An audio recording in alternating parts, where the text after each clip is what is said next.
Nous avons proposé les premiers un projet pour ce département. C'était le 23 janvier lors de notre conférence de presse. Et alors, aucun projet des concurrents était sorti. Donc je tenais à le rappeler par rapport à ce qui a été dit tout à l'heure de manière détournée. Alors effectivement, notre projet aujourd'hui n'est pas tout à fait et n'est pas le même que celui de la majorité départementale. Nous avons des différences qui sont importantes. Il faut quand même le dire. Alors un exemple.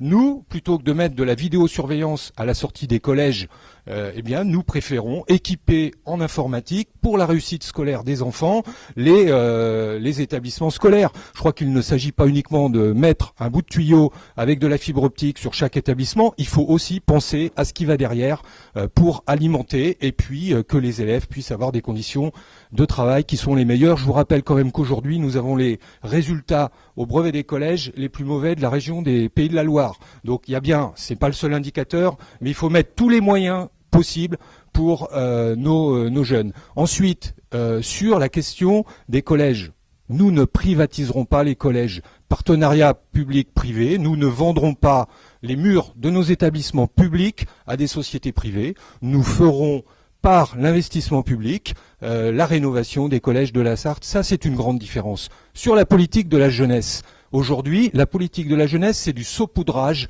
quelques aides qui sont données ici ou là à des jeunes qui en font la demande. Nous proposons une réelle politique pour la jeunesse sartoise. Aujourd'hui, là aussi, nous sommes mauvais. Nous sommes le département où les jeunes connaissent le plus gros taux de chômage. Dans la région des Pays de la Loire, il y a bien un problème. Il faut se préoccuper de notre jeunesse. Nous proposons un contrat d'autonomie pour les jeunes. Donc voilà deux points essentiels et il y en a d'autres. Bien déjà, il y a une différence fondamentale. C'est que nous, on est convaincus qu'on croit en l'avenir des départements. Monsieur Chaudin, lui, il a annoncé il y a quelques mois qu'il était pour la suppression, non pas du conseil général, mais du conseil départemental. Ça figure, j'ai l'article, vous avez annoncé à plusieurs reprises. D'ailleurs, monsieur Kounil en cela vous a rejoint, il l'a dit également.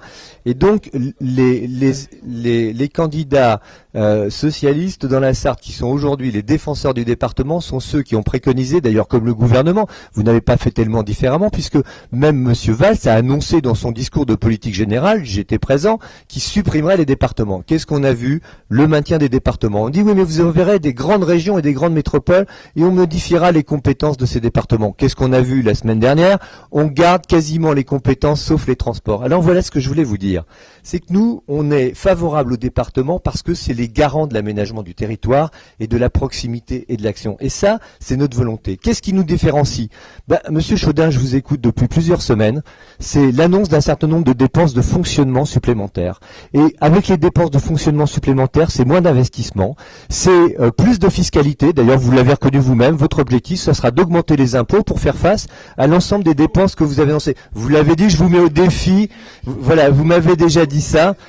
Voilà, vous dites que donc nous on a pris cet engagement et là aussi c'est quelque chose d'important. On a pris l'engagement de maîtriser notre fiscalité, contrairement à ce qui se passe au niveau national depuis des années. Nous sommes également favorables au contrôle des dépenses publiques et des aides publiques. C'est la raison pour laquelle nous avons mis en place des dispositifs de contrôle de ces aides et je crois que ça fonctionne plutôt bien, notamment dans le domaine du RSA, puisque nous avons aussi la volonté de favoriser l'insertion des bénéficiaires du RSA dans l'économie. C'est d'ailleurs pour ça que nous avons rattaché cette insertion à l'économie. Puis enfin, l'investissement, parce que l'investissement c'est l'emploi. Là où tous les autres ont engagé des diminutions de leur investissement, le département a fait 105 millions d'euros d'investissement en moyenne depuis les 4 dernières années. Ce qui compte pour nous, c'est la Sarthe. Et nous, ce que nous regardons, c'est 450 euros d'endettement par habitant dans la Sarthe. Oui. Oui, c'est inférieur à la moyenne dans un cadre d'endettement général de toutes les collectivités territoriales, ce qui est un exemple unique en Europe. Nous sommes le pays dans lequel les communes, les départements, les régions, l'État est le plus endetté en Europe. Vous ignorez. Non, les collectivités aussi. Donc, si vous voulez, nous sommes aujourd'hui à la limite de l'implosion parce que vous nous dites que vous n'allez plus augmenter les impôts, mais vous les avez augmentés constamment. Vous avez creusé la dette. Alors maintenant, en période électorale, vous nous annoncez extraordinaire. La droite ne va pas augmenter les impôts qu'elle a augmenté de 5% en 2 ans. Et alors, comment voulez-vous être crédible? Alors, les propositions, nous considérons tout d'abord que la première mission que nous aurions, si nous avions la majorité dans ce département, c'est de réduire la voilure, c'est-à-dire de réduire le volume du budget du Conseil général. Nous ne pensons pas du futur Conseil départemental. Nous ne pensons pas que l'investissement public soit la meilleure façon d'investir pour l'économie ou l'emploi. L'expérience prouve que ce sont les PME et les TPE qui créent le plus d'emplois. Ce sont des emplois qui sont non délocalisables. Et c'est un mythe de dire qu'on prélève de l'impôt sur les entreprises qui marchent pour essayer de créer à grand-peine des emplois dans d'autres secteurs. Il est évident. Oui, les routes, ça a toujours été. L'État a toujours financé les routes. On n'a pas attendu.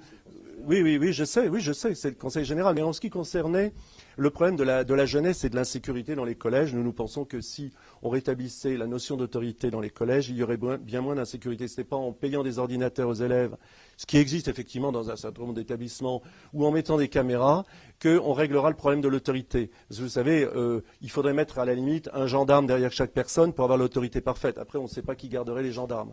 C'est un problème d'éthique éducative qui a disparu en France, et ça n'est pas le Conseil général qui le résoudra. Donc il y a une grande part, alors là je suis désolé de vous le dire à tous les deux, il y a une grande part de démagogie, de faire croire que par quelques petits investissements, on va rétablir la sécurité dans les collèges, comme dans les rues d'ailleurs, etc.